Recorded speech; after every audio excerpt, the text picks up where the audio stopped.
ಮಾಜಿ ಮಸಾಲ. ಎಂತ ಅಡಿಗೆಯ ರುಚಿಯಾಗೋ ರಹಸ್ಯವು 20 ರೂಪಾಯಿ. ಕೆಪಿಎಸ್ಸಿ ಅಕ್ರಮದ ತನಿಖೆ ಮಧ್ಯೆನೇ ಸಿಐಡಿ ಶಾಕ್ ಅನ್ನ ಕೊಟ್ಟಿದೆ. ಕೆಪಿಎಸ್ಸಿ ಕೇಂದ್ರ ಕಚೇರಿ ಮೇಲೆ ಸಿಐಡಿ ದಾಳಿಯನ್ನ ನಡೆಸಿದೆ. ಸಿಐಡಿ ಎಸ್ಪಿ ರಾಘವೇಂದ್ರ ಹೆಗ್ಡೆ ನೇತೃತ್ವದಲ್ಲಿ ರೇಡ್ ಮಾಡಲಾಗಿದೆ. ಇಡಿ ಬೆನ್ನಲ್ಲೇ ಈಗ ಸಿಐಡಿ ಶಾಕ್ ಕೂಡ ಎದುರಾಗಿದೆ.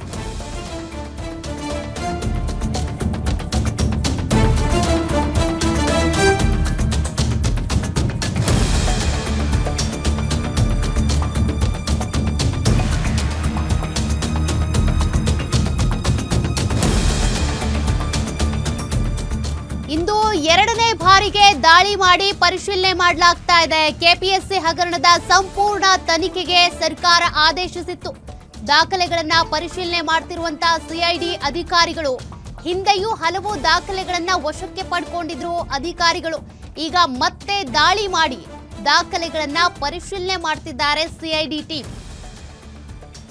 ನಿನ್ನೆ ಮೊನ್ನೆ ಎಲ್ಲ ಇಡಿ ಅಧಿಕಾರಿಗಳು ದಾಳಿ ಮಾಡೋದ್ರ ಮೂಲಕ ಸಾಕಷ್ಟು ಮಾಹಿತಿ ಕಲೆ ಹಾಕಿದ್ದಾರೆ, ದಾಖಲೆಗಳನ್ನ ತೆಗೆದುಕೊಂಡು ಹೋಗಿದ್ದಾರೆ. ಈಗ ಸಿಐಡಿ ಅಧಿಕಾರಿಗಳು ಕೂಡ ದಾಳಿ ಮಾಡಿ ಮತ್ತಷ್ಟು ಮಹತ್ವದ ದಾಖಲೆಗಳನ್ನ ಕಲೆ ಹಾಕ್ತಾ ಇರೋದು. ಕೆಪಿಎಸ್ಸಿ ಪರೀಕ್ಷೆ ಅಕ್ರಮಕ್ಕೆ ಸಂಬಂಧಪಟ್ಟಂತೆ ದಾಖಲೆಗಳನ್ನ ವಶಕ್ಕೆ ಪಡೆದಿದ್ರು ಈ ಹಿಂದೆ ಕೂಡ ಅಧಿಕಾರಿಗಳು. ಈಗ ಮತ್ತೊಮ್ಮೆ ಎರಡನೇ ಬಾರಿಗೆ ದಾಖಲೆಗಳ ಪರಿಶೀಲನೆ ಮಾಡಲಾಗ್ತಾ ಇದೆ. ಸಿಐಡಿ ಎಸ್ಪಿ ರಾಘವೇಂದ್ರ ಹೆಗ್ಡೆ ಅವರ ನೇತೃತ್ವದಲ್ಲಿ ದಾಳಿ ಮುಂದುವರೆದಿದೆ. ಇದು ಎರಡನೇ ಬಾರಿ ಮಾಡ್ತಾ ಇರುವಂತ ಪರಿಶೀಲನೆ. ಈ ಸಂದರ್ಭದಲ್ಲಿ ಏನೆಲ್ಲ ಮಹತ್ವದ ದಾಖಲೆಗಳು ಸಿಗಬಹುದು? ಕೆಪಿಎಸ್ಸಿ ಅಕ್ರಮದ ತನಿಖೆ ಮಧ್ಯೆ ಈಗ ಸಿಐಡಿ ಶಾಕ್ ಕೂಡ.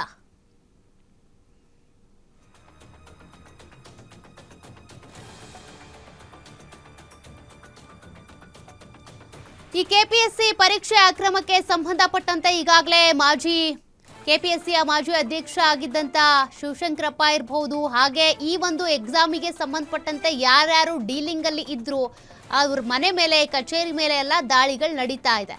ಅದರ ಬೆನ್ನಲ್ಲೇ ಈಗ ಕೆಪಿಎಸ್ಸಿ ಹಗರಣದ ಸಂಪೂರ್ಣ ತನಿಖೆಗೆ ಸರ್ಕಾರ ಏನು ಆದೇಶವನ್ನ ಕೊಟ್ಟಿತ್ತಲ್ಲ, ಸಿಐಡಿ ಅಧಿಕಾರಿಗಳು ಕೂಡ ದಾಳಿಯನ್ನ ಮಾಡ್ತಾ ಇರೋದು. ಈ ಸಂದರ್ಭದಲ್ಲಿ ಇವ್ರು ಏನ್ ಮಾಹಿತಿಯನ್ನ ಕಲೆ ಹಾಕ್ತಾರೆ, ಏನ್ ದಾಖಲೆಗಳು ಸಿಗಬಹುದು ಅನ್ನುವಂತ ಒಂದಷ್ಟು ಕುತೂಹಲ ಇದ್ದೇ ಇದೆ. ಒಟ್ನಲ್ಲಿ ಕೆಪಿಎಸ್ಸಿ ಹಗರಣಕ್ಕೆ ಸಂಬಂಧಪಟ್ಟಂತೆ ಒಂದು ಸರಿಯಾದ ತನಿಖೆ ಆಗ್ಬೇಕಿದೆ. ಯಾರೆಲ್ಲ ಈ ಡೀಲ್ ನಲ್ಲಿ ಭಾಗಿಯಾಗಿದ್ರು, ಎಷ್ಟೆಷ್ಟು ಲಂಚ ಕೊಟ್ಟಿದ್ರು ಅನ್ನೋದು ಬೆಳಕಿಗೆ ಬರಬೇಕು. ಕೆಪಿಎಸ್ಸಿ ಅಕ್ರಮ ನೇಮಕಾತಿ ಬೆನ್ನತ್ತಿರುವಂತಹ ಸಿಐಡಿ ಟೀಮ್ 329 ಅಭ್ಯರ್ಥಿಗಳಿಗೆ ಮತ್ತೆ ನೋಟಿಸ್ ನೀಡಲಾಗಿದೆ ಸಿಐಡಿ ಕಡೆಯಿಂದ. ಹಿಂದೆ ವಿಚಾರಣೆಗೆ ಹಾಜರಾಗುವುದಕ್ಕೆ ನೋಟಿಸ್ ಜಾರಿ ಮಾಡಿರುವ ಸಿಐಡಿ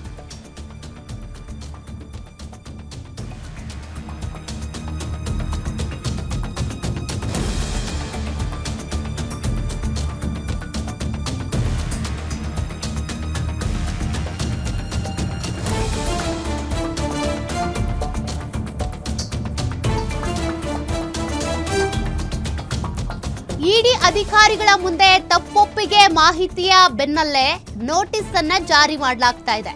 ಎಲ್ಲಾ ಅಭ್ಯರ್ಥಿಗಳಿಗೂ ವಿಚಾರಣೆಗೆ ಹಾಜರಾಗೋದಕ್ಕೆ ಸೂಚನೆ ಕೊಟ್ಟಿದ್ದು. ಹಿಂದೆ ವಿಚಾರಣೆಗೆ ಹಾಜರಾಗಬೇಕಿರುವಂತ 329 ಅಭ್ಯರ್ಥಿಗಳು ಪರೀಕ್ಷೆಯನ್ನ ಹೆಂಗೆಂಗೋ ಬರೆದು ಮೊಬೈಲ್ ಸ್ವಿಚ್ ಆಫ್ ಮಾಡಿಕೊಂಡು ಈ ಎಕ್ಸಾಮ್ನಲ್ಲಿ ಪಾಸ್ ಆಗದೆ ಇದ್ರೂ ಪರವಾಗಿಲ್ಲ, ಲಕ್ಷ ಲಕ್ಷ ಲಂಚ ಕೊಟ್ಕೊಂಡು ವಿವಿಧ ಹುದ್ದೆಗಳನ್ನ ಪಡ್ಕೊಂಡಿದ್ದಂಥ ಅಭ್ಯರ್ಥಿಗಳಿಗೆ ಕಂಟಕ ಎದುರಾಗಿದೆ. ಹೌದು, 329 ಅಭ್ಯರ್ಥಿಗಳು ಕೂಡ ತನಿಖೆಗೆ ಇವತ್ತೇ ಹಾಜರಾಗಬೇಕು ಅನ್ನುವಂಥ ನೋಟಿಸ್ ಅನ್ನ ಕೊಡಲಾಗಿದ್ದು, ಇವತ್ತು ತನಿಖೆಗೆ ಹಾಜರಾದ ಸಂದರ್ಭದಲ್ಲಿ ಗೊತ್ತಾಗುತ್ತೆ ಯಾರ್ಯಾರು ಎಷ್ಟೆಷ್ಟು ಲಂಚ ಕೊಟ್ಟು ಡೀಲ್ ಅನ್ನ ಮಾಡಿದ್ರು, ಯಾವ್ಯಾವ ಹುದ್ದೆ ಪಡ್ಕೊಂಡಿದ್ರು ಅನ್ನೋದು. ಮತ್ತಷ್ಟು ಡೀಟೇಲ್ಸ್ ಕೊಡ್ತಾರೆ ನಮ್ಮ ಪೊಲಿಟಿಕಲ್ ರಿಪೋರ್ಟರ್ ದುರ್ಗೇಶ್. ಸದ್ಯ 329 ಅಭ್ಯರ್ಥಿಗಳು ಕೂಡ ಇವತ್ತು ತನಿಖೆಗೆ ಹಾಜರಾಗಬೇಕು ಅಂತ ಈಗಾಗಲೇ ನೋಟಿಸ್ ಅನ್ನ ಕೊಡಲಾಗಿದೆ. ಎಲ್ಲಿ ತನಿಖೆ ಆಗುತ್ತೆ, ಈ ತನಿಖೆಯ ಪ್ರೊಸೀಜರ್ ಹೇಗಿದೆ? ಮೊನ್ನೆವರೆಗೂ ಕೂಡ ಇಡಿ ದಾಳಿಯನ್ನ ಎದುರಿಸಿದ್ರು, ಈಗ ಸಿಐಡಿ ಕೂಡ ಪರಿಶೀಲನೆ ಮಾಡ್ತಾ ಇದೆ. ಮತ್ತೇನು ಡೀಟೇಲ್ಸ್ ಇದೆ?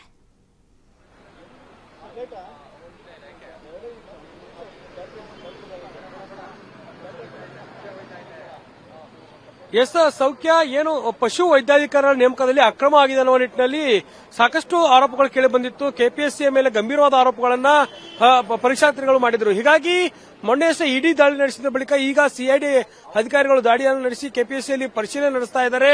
ಸಾಕಷ್ಟು 329 ಅಭ್ಯರ್ಥಿಗಳಿಗೂ ಕೂಡ ಈಗಾಗಲೇ ನೋಟಿಸ್ ಅನ್ನು ನೋಡಿ ವಿಚಾರಣೆಗೆ ಆಗಮಿಸುವಂತೆ ಕರೆಯನ್ನು ನೀಡಲಾಗಿದೆ. ಹೀಗಾಗಿ ಕೆಪಿಎಸ್ಸಿಯಲ್ಲಿ ನಡೆದಿರುವಂತಹ ಈ ಒಂದು ಪಶು ವೈದ್ಯಾಧಿಕಾರಿಗಳ ಅಕ್ರಮ ಬಹಳ ದೊಡ್ಡ ಮಟ್ಟದಲ್ಲಿ ಕೇಳಿ ಬಂದಿತ್ತು. ಒಬ್ಬ ಅಭ್ಯರ್ಥಿಗೆ 80 ಲಕ್ಷ ಲಂಚವನ್ನ ಕೇಳಲಾಗಿದೆ ಅನ್ನುವಂತಹ ಒಂದು ಆರೋಪವನ್ನ, ಗಂಭೀರವಾದ ಆರೋಪವನ್ನ ಈಗ ಮಾಡಲಾಗಿರುವಂತದ್ದು. ಹೀಗಾಗಿ ಕೆಪಿಎಸ್ಸಿಯ ಮೇಲೆ ಸಾಕಷ್ಟು ಇಡಿ ದಾಳಿ ಮತ್ತೆ ಸಿಒಡಿ ದಾಳಿಯನ್ನು ನಡೆಸಿ ಒಂದು ರೇಡ್ ಅನ್ನು ಮಾಡ್ತಾ ಇದೆ. ನಾನೀಗ ಸಿಒಡಿ ಕೆಪಿಎಸ್ಸಿ ಕಚೇರಿಯ ಮುಂದಿದ್ದೀನಿ. ಇಲ್ಲಿ ಸಿಐಡಿ ಅಧಿಕಾರಿಗಳು ಪರಿಶೀಲನೆಯಲ್ಲಿ ತೊಡಗಿರುವಂತದ್ದು. ಯಾಕಂದ್ರೆ ಒಬ್ಬ ಅಭ್ಯರ್ಥಿಗೆ 80 ಲಕ್ಷದಂತೆ 329 ಅಭ್ಯರ್ಥಿಗಳಿಗೂ ಕೂಡ ಲಂಚವನ್ನು ಪಡೆಯಲಾಗಿದೆ ಅನ್ನುವಂತಹ ಒಂದು ಗಂಭೀರವಾದ ಆರೋಪ ಇರೋದ್ರಿಂದ ಇಲ್ಲಿ ಕೆಪಿಎಸ್ಸಿಯಲ್ಲಿ ಯಾವ ರೀತಿ ಅಕ್ರಮಗಳಾಗ್ತಿದ್ದಾವೆ, ಕೆಪಿಎಸ್ಸಿ ಅಕ್ರಮದ ತನಿಖೆ ನಡುವೆ ಈಗ ಸಿಐಡಿ ಅಧಿಕಾರಿಗಳು ಶಾಕ್ ಅನ್ನು ಕೊಟ್ಟಿರುವಂತದ್ದು. ಕೇಂದ್ರ ಕಚೇರಿಯ ಮೇಲೆ ಸಿಐಡಿ ಅಧಿಕಾರಿಗಳು ದಾಳಿಯನ್ನು ನಡೆಸಿದ್ದಾರೆ. ಎಸ್ಪಿ ರಾಘವೇಂದ್ರ ಹೆಗಡೆ ಅವರ ನೇತೃತ್ವದಲ್ಲಿ ಈಗಾಗಲೇ ಪರಿಶೀಲನೆ ಆರಂಭವಾಗಿರುವಂತದ್ದು. ಬೆಳಗ್ಗಿಂದಲೂ ಕೂಡ 2ನೇ ಬಾರಿ ಸಿಐಡಿ ಅಧಿಕಾರಿಗಳು ಕೆಪಿಎಸ್ಸಿಯ ಕಚೇರಿ ಮೇಲೆ ದಾಳಿಯನ್ನು ನಡೆಸಿದ್ದಾರೆ. ಯಾಕಂದ್ರೆ ಇಡಿ ಅಧಿಕಾರಿಗಳ ಮುಂದೆ ಈ ಒಂದು ಅಭ್ಯರ್ಥಿಗಳು ತಪ್ಪೊಪ್ಪಿಗೆ ನೀಡಿದ್ದಾರೆ ಅನ್ನುವಂತ ನಿಟ್ಟಿನಲ್ಲಿ ಅಭ್ಯರ್ಥಿಗಳು ಎಲ್ಲರಿಗೂ ಕೂಡ 329ಕ್ಕೂ ಹೆಚ್ಚು ಅಭ್ಯರ್ಥಿಗಳಿಗೆ ನೋಟಿಸ್ ಅನ್ನ ನೀಡಿ ಒಂದು ವಿಚಾರಣೆಗೆ ಹಾಜರಾಗಲು ಕೋರಿದ್ದಾರೆ. ಹೀಗಾಗಿ ಅಭ್ಯರ್ಥಿಗಳನ್ನ ಯಾವ ರೀತಿ ವಿಚಾರಣೆ ನಡೆಸ್ತಾರೆ, ಕೆಪಿಎಸ್ಸಿಯಲ್ಲಿ ಯಾವ ರೀತಿ ಅಕ್ರಮ ಆಗಿದೆ, ಅದರಲ್ಲೂ ಕೂಡ ಪಶು ವೈದ್ಯಾಧಿಕಾರಿಗಳ ನೇಮಕದಲ್ಲಿಯೇ ಗಂಭೀರವಾದಂತಹ ಆರೋಪ ಕೇಳಿ ಬಂದಿದೆ. ಅಭ್ಯರ್ಥಿಗಳಿಗೆ 80 ಲಕ್ಷ ಆರೋಪವನ್ನು ಆರಂಭದಲ್ಲಿ ಮಾಡಿದ್ರು. ಹೀಗಾಗಿ ಕೆಪಿಎಸ್ಸಿಯಲ್ಲಿ ಬ್ರಹ್ಮಾಂಡ ಭ್ರಷ್ಟಾಚಾರ ನಡೆದಿದೆ ಅನ್ನುವ ನಿಟ್ಟಿನಲ್ಲಿ ಈಗ ಇಡಿ ಬಳಿಕ ಸಿಐಡಿ ಅಧಿಕಾರಿಗಳು ದಾಳಿಯನ್ನು ನಡೆಸಿ ಪರಿಶೀಲನೆ ನಡೆಸ್ತಾ ಇರುವಂತದ್ದು. ಕೇಂದ್ರ ಕಚೇರಿಯಲ್ಲಿ ಈ ಒಂದು ಕರ್ನಾಟಕ ಸೇವಾ ಆಯೋಗದ ಒಂದು ತನಿಖೆಗೆ ಪರಿಶೀಲನೆ ನಡೆಸ್ತಾ ಇರುವಂತದ್ದು. ಪ್ರಮುಖವಾಗಿ ಇನ್ನು ಬೆಳಗಿನಲ್ಲೂ ಕೂಡ 2ನೇ ಬಾರಿ ದಾಳಿಯನ್ನು ನಡೆಸಿದ್ದಾರೆ. ಪರಿಶೀಲನೆ ಅಧಿಕಾರಿಗಳು ತೊಡಗಿರುವಂತದ್ದು. ಯಾವ ರೀತಿ ಅಕ್ರಮವನ್ನು ಬಯಲಿಗೆಳೆಯುತ್ತೆ ಸಿಐಡಿ ಜೊತೆಗೆ ಇಡಿ ಅಧಿಕಾರಿಗಳ ಮುಂದೆ ಏನು ಅಭ್ಯರ್ಥಿಗಳು ತಪ್ಪೊಪ್ಪಿಗೆಯನ್ನು ಕೊಟ್ಟಿದ್ದಾರೆ. ಹೀಗಾಗಿ ಇಡಿ ಅಧಿಕಾರಿಗಳ ದಾಳಿಯ ಮೇಲೆ ಯಾವ ರೀತಿ ಹೇಳಿಕೆಗಳನ್ನು ನೀಡಿರುವಂತದ್ದು ಮತ್ತೆ ಸಿಐಡಿ ಅಧಿಕಾರಿಗಳು ಈಗ 329 ಅಭ್ಯರ್ಥಿಗಳಿಗೂ ಕೂಡ ನೋಟಿಸ್ ಅನ್ನು ನೀಡಿ ಇವತ್ತೇ ವಿಚಾರಣೆಗೆ ಬರುವಂತೆ ಸೂಚನೆಯನ್ನು ಕೊಟ್ಟಿರುವಂತದ್ದು. ಹೀಗಾಗಿ ಬಹಳ ಕುತೂಹಲ ಮೂಡಿಸ್ತಾ ಇರುವಂತದ್ದು ಅಭ್ಯರ್ಥಿಗಳ ಹೇಳಿಕೆಗಳು ಯಾವ ರೀತಿ ಇರುತ್ತೆ, ಕೆಪಿಎಸ್ಸಿಯ ಬ್ರಹ್ಮಾಂಡ ಭ್ರಷ್ಟಾಚಾರವನ್ನ ಯಾವ ರೀತಿ ಸಿಐಡಿ ಬಯಲಿಗೆಳುತ್ತೆ ಅನ್ನೋದನ್ನ ಕಾದು ನೋಡಬೇಕಾಗುತ್ತೆ. ಸೌಖ್ಯ ದುರ್ಗೇಶ್, ಇನ್ನು ಜ್ಞಾನೇಂದ್ರ ಕುಮಾರ್ ಅವ್ರಿಗೂ ಕೂಡ ನೋಟಿಸ್ ಅನ್ನ ಕೊಡಲಾಗಿತ್ತು. ಮನೆ ಮುಂದೆ ನೋಟಿಸ್ ಅನ್ನ ಅಂಟಿಸಿ ಬಂದಿದ್ರು ಅಧಿಕಾರಿಗಳು. ಅವರು ಬರ್ತಿದ್ದಾರಾ ತನಿಖೆಗೆ? ಅವ್ರ ಬಗ್ಗೆ ಏನ್ ಡೀಟೇಲ್ಸ್ ಇದೆ?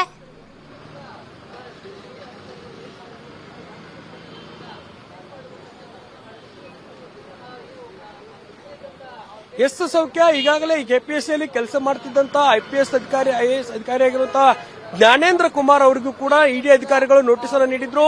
ಮೊನ್ನೆ ಅಷ್ಟೇ ಅವರ ಒಂದು ಮನೆಯ ಮೇಲೂ ಕೂಡ ದಾಳಿಯನ್ನು ನಡೆಸಿ ಒಂದಿಷ್ಟು ದಾಖಲೆಗಳನ್ನ ಪರಿಶೀಲನೆ ನಡೆಸಿ ಇಡಿ ಅಧಿಕಾರಿಗಳು ವಶಕ್ಕೆ ಪಡೆದುಕೊಳ್ತಾ ಇದ್ರು. ಜೊತೆಗೆ ಸಿಐಡಿ, ಇಡಿ ಎರಡೂ ಕೂಡ ಈಗ ಈ ಒಂದು ಪ್ರಕರಣವನ್ನ ತನಿಖೆ ನಡೆಸ್ತಾ ಇರುವಂತಹ ಸಂದರ್ಭದಲ್ಲಿ ಜ್ಞಾನೇಂದ್ರ ಕುಮಾರ್ ಅವರ ವಿಚಾರಣೆಯನ್ನ ಯಾವ ರೀತಿ ಇಡಿ ಅಧಿಕಾರಿಗಳು ನಡೆಸ್ತಾರೆ ಮತ್ತೆ ಅವರಿಗೆ ತನಿಖೆಗೆ ಒಳಗಾಗುವಂತೆ ಈಗಾಗಲೇ ನೋಟಿಸ್ ಅನ್ನ ಕೂಡ ನೀಡಲಾಗಿದೆ. ಹೀಗಾಗಿ ಈ ಒಂದು ಕೆಪಿಎಸ್ಸಿಯ ಅಕ್ರಮದ ಹಿಂದೆ ಅವರ ಕೈವಾಡವೂ ಇದೆಯಾ, ಜ್ಞಾನೇಂದ್ರ ಕುಮಾರ್ ಅವರು ನಾಪತ್ತೆ ಆಗಿರೋದು ಯಾಕೆ ಅನ್ನುವಂತ ಪ್ರಶ್ನೆ ಕೂಡ ಮೂಡುತ್ತಿರುವಂತದ್ದು. ಹೀಗಾಗಿ ಇಡಿ ಅಧಿಕಾರಿಗಳು ಜ್ಞಾನೇಂದ್ರ ಕುಮಾರ್ ಅವರ ನಿವಾಸಕ್ಕೆ ಮುತ್ತಿಗೆಯನ್ನು ಹಾಕಿ ದಾಳಿಯನ್ನು ನಡೆಸಿ ರೇಡ್ ಅನ್ನ ಮಾಡಿ ಒಂದಿಷ್ಟು ಬೀಗ ಹೊಡೆಯುವ ಮೂಲಕ ದಾಖಲೆಗಳ ಪರಿಶೀಲನೆ ಮಾಡಿದ್ರು. ಈಗ ಮತ್ತೆ ಇಲ್ಲಿ ಕೆಪಿಎಸ್ಸಿಯ ಮೇಲೆ ಒಂದು ದಾಳಿಯನ್ನು ನಡೆಸಿ ಒಂದು ದಾಖಲೆಗಳ ಪರಿಶೀಲನೆ ಮಾಡುತ್ತಿದ್ದಾರೆ. ಹೀಗಾಗಿ ಇವರ ಜ್ಞಾನೇಂದ್ರ ಕುಮಾರ್ ಅವರ ವಿಚಾರಣೆ ಯಾವಾಗ ಆರಂಭ ಆಗುತ್ತೆ, ಜ್ಞಾನೇಂದ್ರ ಕುಮಾರ್ ಅವರು ವಿಚಾರಣೆಗೆ ಒಳಪಡ್ತಾರೆ. ಯಾಕಂದ್ರೆ ಅವರು ಏನು ರಿಲೇಟಿವ್ಸ್ಗೆ ಆರೋಗ್ಯ ಸರಿ ಇಲ್ಲ ಅನ್ನುವ ನಿಟ್ಟಿನಲ್ಲಿ ನೆಪವನ್ನು ಹೇಳಿ ಈಗ ಮರೆಮಾಚಿಕೊಂಡಿದ್ದಾರೆ. ಅವರು ಕೂಡ ವಿಚಾರಣೆಗೆ ಒಳಗಾಗಬೇಕಾಗತ್ತೆ ಅನ್ನುವಂತ ಮಾಹಿತಿ ಇರುವಂತದ್ದು. ಹೀಗಾಗಿ ಸಿಐಡಿ ಅಧಿಕಾರಿಗಳು ಈಗ ಈ ಕೆಪಿಎಸ್ಸಿ ಕಚೇರಿಯ ಮೇಲೆ ದಾಳಿಯನ್ನು ನಡೆಸಿ ವಿಚಾರಣೆ ಮಾಡ್ತಿರುವಂತದ್ದು. ಅಭ್ಯರ್ಥಿಗಳ ವಿಚಾರಣೆ ಆದ ಬಳಿಕ ಜ್ಞಾನೇಂದ್ರ ಕುಮಾರ್ ಅವರ ವಿಚಾರಣೆ ಆಗತ್ತೆ ಅನ್ನೋದನ್ನ ಕಾದು ನೋಡಬೇಕಾಗುತ್ತೆ. ಸೌಖ್ಯ, ಥ್ಯಾಂಕ್ ಯು ದುರ್ಗೇಶ್ ಡೀಟೇಲ್ಸ್ಗೆ.